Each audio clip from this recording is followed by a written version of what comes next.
सुप्रभात बच्चों। पद्माकर जी के द्वारा रचित आपके पाठ्यक्रम में जो 3 कविता हैं उसमें से अब दूसरा कविता है।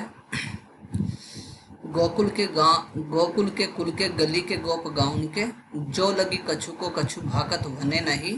कहे पद्माकर परोस पिछवारन के, द्वारन के दोरी गुण अवगुण गने नहीं। तो लो चलित चतुर सहेली आही को कहूँ, नीके के निचोरे ताही करत मने नहीं। हो तो श्याम रंग में चुराई चित चोरा चोरी, बोरत तो बोरियों पे निचोरत बने नहीं। तो इसके पश्चात इसकी व्याख्या भाग में चलेंगे।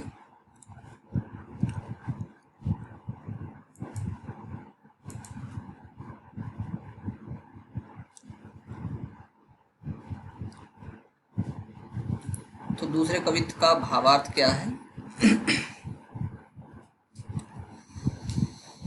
वसंत ऋतु के आगमन पर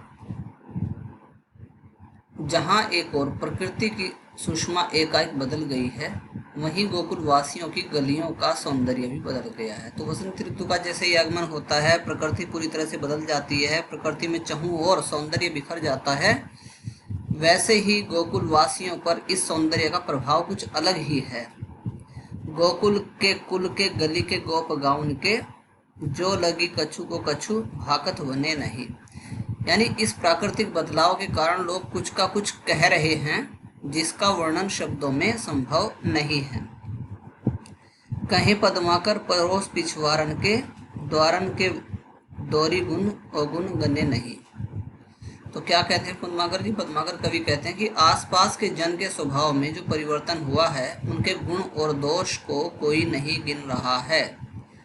यानी गुण और दोष को गिनना या वर्णन करना संभव ही नहीं है।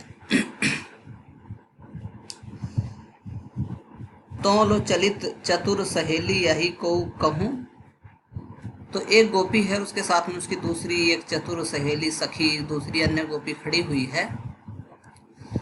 एक सखी दूसरी सखी से कपड़ों को निचोड़ लेने को कहती है, ताकि जो कालिमा है कपड़ों पर रंग लगा हुआ है वो कम हो जाए। लेकिन वो क्या कहती है, गोपी क्या जवाब देती है? नीके के निचोरे ताही करत मने नहीं।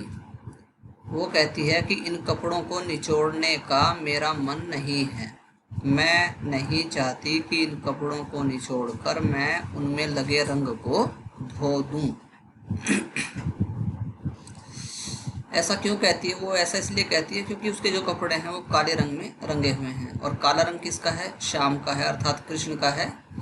तो जब उसने अपने कपड़ों को कृष्ण रंग में डुबो दिया है, तो वह नहीं चाहती कि यह रंग कभी उसके ऊपर से उतरे, इसलिए वह उस प्रेम के रंग को निचोड़कर उससे कभी भी बाहर आना नहीं चाहती।